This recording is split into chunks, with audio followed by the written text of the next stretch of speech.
releasing the shame, reclaiming my flame, a spark to ignite this withering pain.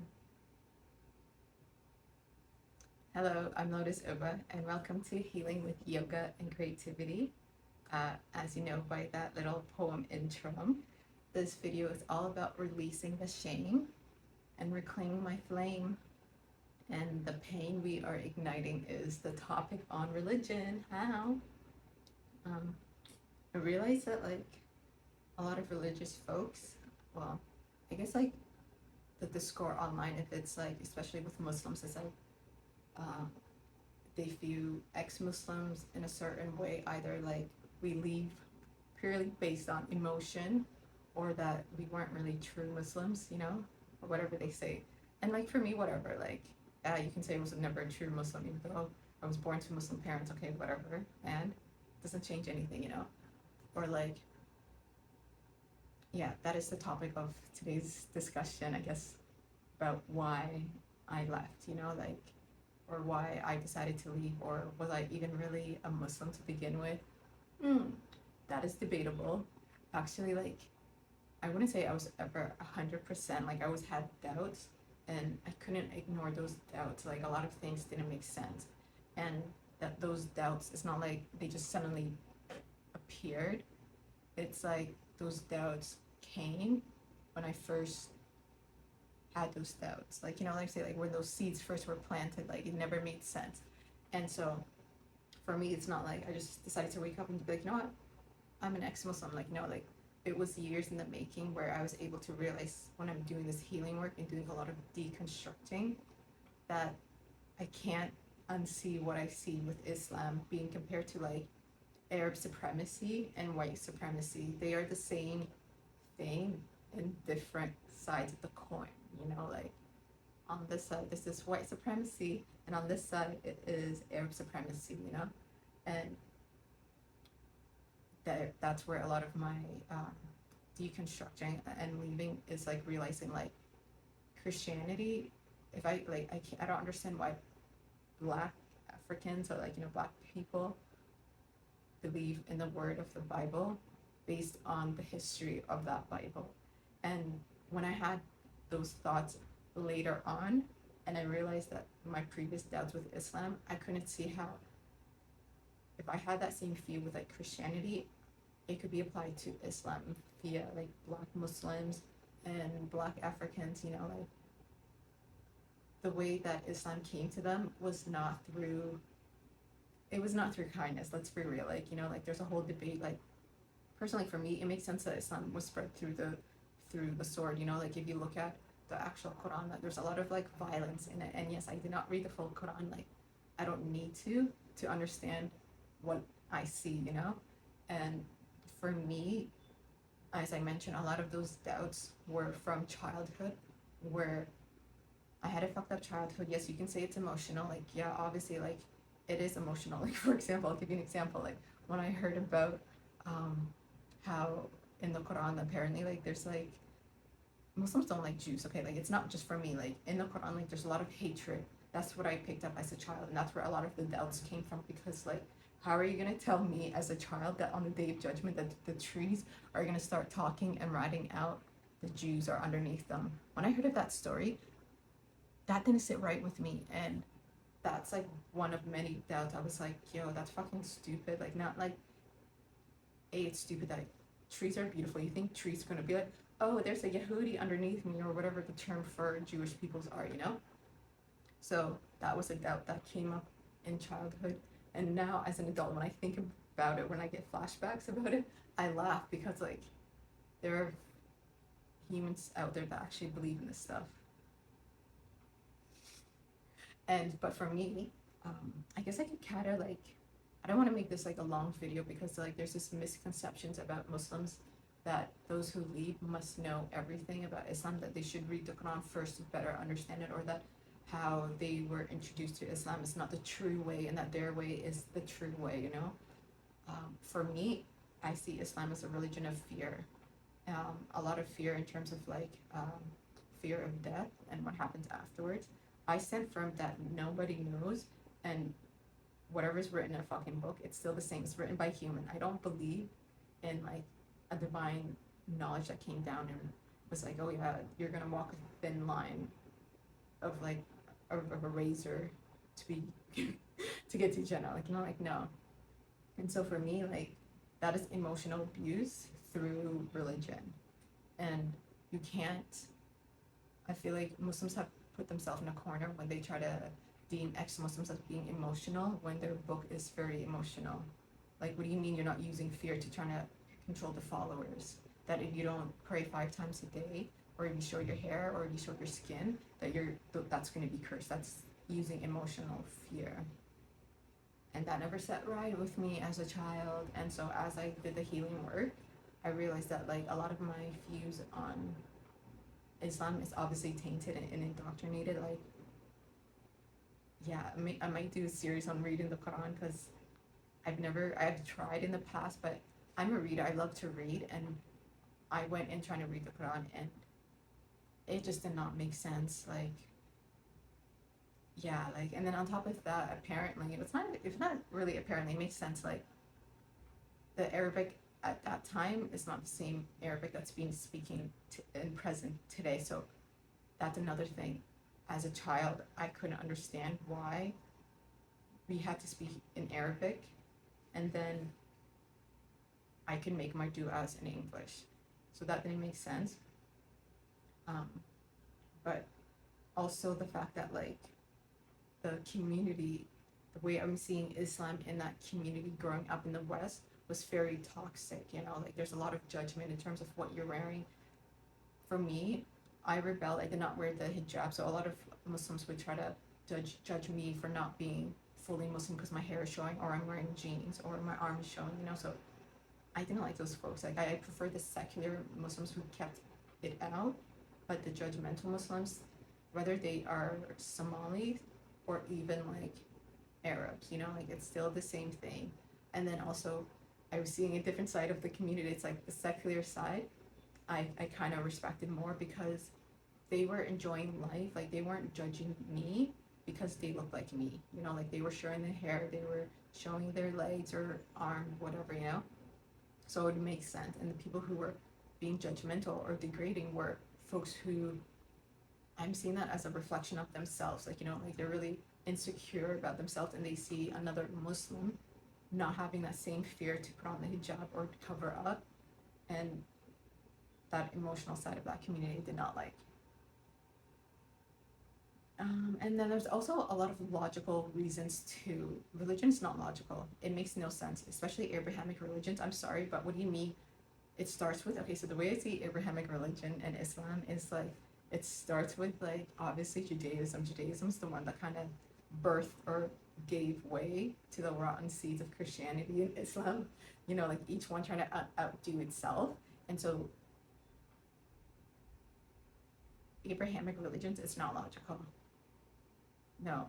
And I'll explain why it's not logical, because of the fact that either if you believe that whoever that person went to the Red Sea is Moses went to the Red Sea, if you believe in that story, it's either I'm the type of person that, okay, if you're telling me that this happened and it's not a miracle, but it physically happened, where were the witnesses?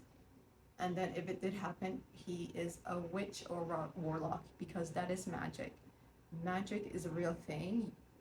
We are essentially, it's like either we are essentially capable of not twisting, but like manipulating living things such as water and the sea and everything that goes in that sea, you know, parting it, or it's not real, you know. And so I feel like in present day, in 2025, it's really stupid to try to argue with people who believe that Jesus died and came back 3 days later. Like Christianity doesn't make sense. Or like I hear like Christianity be like, it's not logical, but it would be like, so Jesus, what did Jesus do? He defeated death by dying and coming back 3 days, so that for your sins are cleared or something. I don't understand it, but because it's not logically, it's not make sense. So again, it's either necromancy, which is like witchcraft, where that's dark magic, or it never happened. And so that's why I feel like you can apply that same thing with Islam too. The moment I heard about the flying, like about the cave, and the angel coming to him, like that was one of my doubts. Again, these are doubts that grew, but it makes no logical sense. Like there's a lot of people who believe that Muhammad went to the cave and an angel visited him and essentially was like, read, and Muhammad is an illiterate man. And so as a child, when I first heard this, I felt like, why is this angel bullying this illiterate man? I kid you not. Like I see it. Like, yo, if you know this, you're an all-knowing being, an angel. You know that this guy cannot read, and he's like freaking out. And then that didn't make sense. And then the story of him come flying on a horse, negotiating the prayers, because like I wasn't praying, so my dad was like, imagine, originally it was 50 prayers, but Muhammad negotiated it to 5. And as a child, when I first heard that, I was like, what do you mean? I asked my dad, I was like, where is this flying horse? And he yelled at me. So that showed me that I can't question religion without some sort of fear of like violence in terms of yelling or beating. And I saw beatings at Quran schools too, which, by the way, they used to tell my parents that I ask a lot of questions, which then I stopped asking questions because I didn't want to deal with the repercussions at home. So I just learned Aleph Bat Ta every year, Aleph Bat Ta every year. And that's all I know, Aleph Bat Ta. Anyhow, but yeah, so that is not a logical thing. So I don't believe in that flying horse thing. Again, it's either magic where he took control of a again, that flying horse does not exist. And then on top of that, as a child, it didn't make sense then, but now logically, we can't go up high without oxygen. And so like it doesn't make sense. And then as I got older, I realized that that is just not the worst story ever. Like apparently there's like a moon splitting incident where Muhammad was like, look, I'm gonna split the moon, and he split the moon, and then he brought it back together. But like, let's think of it logically. Like that is fucking impossible. Like if you really think about the moon, if it ever breaks, that's gonna ripple effect. Like you don't think that somehow it's not gonna affect the gravity, and then if it rips, like why is it still whole? So it's like I don't, that it's like outrageous stories. I feel like each religion was like, Judaism started with like that crazy story, and then Christianity was like, I got an even crazier story, and then Muhammad was like, no, mine is the craziest story. And so like, yeah, it's not logical. So why debate on anything that's not logical or based in reality? And then if I want to go further, like as a child, one of the doubts was like, God doesn't speak Arabic, so neither do we speak the Arabic that's spoken today. This is not the same Arabic that's spoken today, And then as I deconstruct, like I always wonder, like, why do I have to wear the hijab? Because like men are lustful, but it's like I realize like Islam is about sex. Like I've never realized how sex obsessed it is, from everything from like lowering your gaze because you don't want to entice someone that you're attracted with, like staring at it, because like you have to look at someone, like like if you're attracted to someone, why are you gonna look down? Because they don't want you to have sexual relations. It's so that energy that they just want to clamp down, which is really weird. And then like in terms of like how you dress, like women should cover up it because it comes down to, you don't want to tease men or like tempt men. No, it's like, if me walking around like this, obviously I can never walk around like this in Somalia. Maybe in the 70s I could, and that speaks about something, but present day now, I can't. But out in the West, yes, I can wear this. And that idea that men go crazy when they see bare shoulders, no. Like there is something called consent, which I feel like this religion doesn't really drive up on, other than just telling you to cover up. And then it's all about just preventing men being aroused, which is really disgusting. And then on top of that, it was written by men too. So yeah, ew. So why be logical about that? But the main big reason outside of all that, like I feel like even if my trauma didn't happen, like even if I had like loving Muslim parents who weren't abusive, who weren't like using the fear of like death to instill me on this path, would I still be a Muslim? I don't think so. Only because of the fact that like even as a child when I didn't know what the religion was, I was always very curious and also very questioning. And trauma just kind of suppressed that, but I still have those like, you know, that side of me. And so even outside of those emotional or thing, like I still have the logical side, still questioning it, but I would be choosing life. You know, like I would still be choosing life. So when I say like I choose life over Islam, like what do you mean? Islam is life, you know, is our key to dunya, whatever. No. And people like, and that's the thing, like a lot of people think like Muslims think that like we're choosing this dunya and not thinking about the afterlife. But the way I see it, it's like this dunya, this earth, this is what you're taking into the afterlife. So you want to make good memories. I don't want to live in fear because some men told me that I can't like music and dance, or that any sort of like singing or like creativity would be a sin that I'm gonna be punished for enjoying. No. And then also like I'm a curious person. Like yes, like alcohol is bad. That is one part of Islam I do agree with. Like we should not be drinking like unless you do in moderation, but like alcohol is poison, you know? So that is one thing that obviously like I tried it, but I didn't like it's not for me. But as again, I'm a curious person where cannabis was the first drugs outside of sugar that I've tried and made me realize that it's not the same as alcohol. Number one, this is medicine. The first time I tried cannabis was the very first night that I ever got a solid sleep. And this is someone who had insomnia due to trauma, where it was hard for my active mind to be quiet. But cannabis was like the first time I smoked, it quieted my mind so much that I didn't realize I fell asleep on the couch, you know? So whereas it used to take me hours to sleep, it took me 20 minutes of just smoking. So I knew that. And then the logical side is like, how can Allah, this creator, create this beautiful plant medicine for us to obviously use, and like our bodies are meant for it because we have these receptors called the endocannabinoid system that recepts to it. How are you going to try to tell me that I'm going to be sinning and that's going to put me at risk through in Jannah? You know?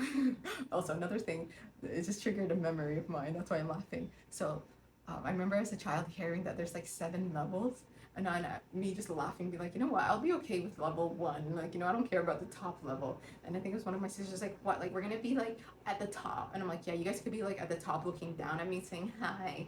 Well, I'm just kicking it because I chose the most bare minimum route to get into heaven. That's why there's 7 levels. I don't understand the 7 levels. Like, what is the top level? So maybe that's why you see all these extreme Muslims, because like they're aiming to achieve level 7. So they pray 5 times a day. If you're a woman, you're covering up. You're lowering your gaze. Probably put on a niqab to go even the extra cover because you don't want to show your beauty. Well, maybe not all look like me, but anyhow, yeah. So like I feel like those extreme Muslims are probably trying to aim from number 7, and then there's like, and they get pissed off at like non-believers or like the Western Muslims for living life, you know, which is really weird. But yeah, anyhow, that tangent. So yeah, so this like this plant medicine, and then obviously there is more drugs in nature that are better than alcohol. There is psilocybin mushroom. That is what started this healing journey. Like these are spiritual medicine. I'll do a video separately because I could talk hours and hours about psychedelics.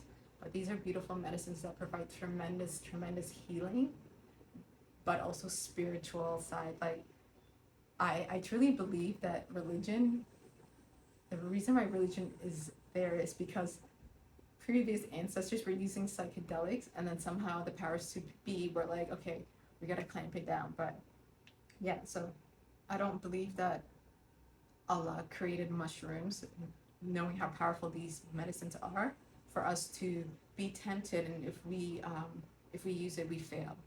And so that's another thing. And then also, so that's like why I choose life. Like to reclaim myself. I don't believe like there is sin or like you have to cut out everything, but also this, what was I trying to go with, like creativity is very healing, and the fact that like Islam views it as a threat is very telling, you know. And even Christianity, there's weird Christians that like demonize non-secular, like secular music, you know, like anything that's not Christian hymns they look down at. But again, religion is magic. It's all about the same thing, and that's what I see. Like either it's witchcraft or it's made up.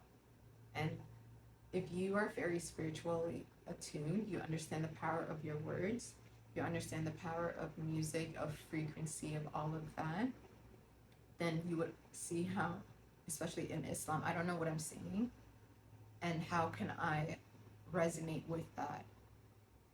And so that's where a lot of that disconnect came from. Anyway, I feel like this video is getting too long. I initially wanted it to be like 15 minutes, but I just want to say like the reasons for leaving is always like personal, like, you know, like at the end of the day, it's your journey, it's your life. But in this present day and climax, me just even voicing this would ruffle a lot of feathers, but also incite people. And I look to those who consider the religion of fear. Like, I'm a creative, like, you know, like I feel like life you should poke fun of, especially at power structures. Like, and religion is a power structure. It's meant to control the masses. And look at all those poor folks. As it was a Karl Marx says, he's like, religion is opium for the masses. You know, it's to make sense of like this crazy life. But if we look inward, we would see we're all connected. But religion literally divides us, especially the Abrahamic religion. Because like, if you don't follow that book, you're gonna, when we die, you're gonna hell. And we're gonna be like, well, we try to tell you. Again, no. So, yeah, I hope we lit up our shame. There is no shame in leaving. There's no shame in staying, I guess. I mean, I personally, it doesn't make sense to me. But that's your life. If you believe in that book, all right. But don't try to tell other folks that they're going to hell or they're sinners or heretics, or like, you know, like that animosity of like religion, like religious folks against non-religious or spiritual folks. It's really weird. And I personally, I never really seen a Hindu say like you're going to hell for not believing Hinduism, or like a Buddha, like a Buddha person saying like you're going to hell because you don't believe in Buddhism, like, you know. But I've seen a lot of Muslims and a lot of Christians say like, if you don't believe in Christianity, if you don't believe in Muslim or Islam, you're going to hell. So what does that say about your religion? What does that say about your views and how toxic and dehumanizing religion has gotten? Whereas spirituality, it sees us all as one being suffering and realizing, hey, we're scared to die. Hey, we're scared of like making moves, or hey, we don't know what's going on. That's where spirituality kind of comes in, kind of tames us. Whereas religion kind of prods those fear and makes it worse. Anyhow, so we burn the shame. I am Lotus Oba. Let's heal our mind, body, and spirit while we bend societal expectation. Thank you for watching Healing with Yoga and Creativity.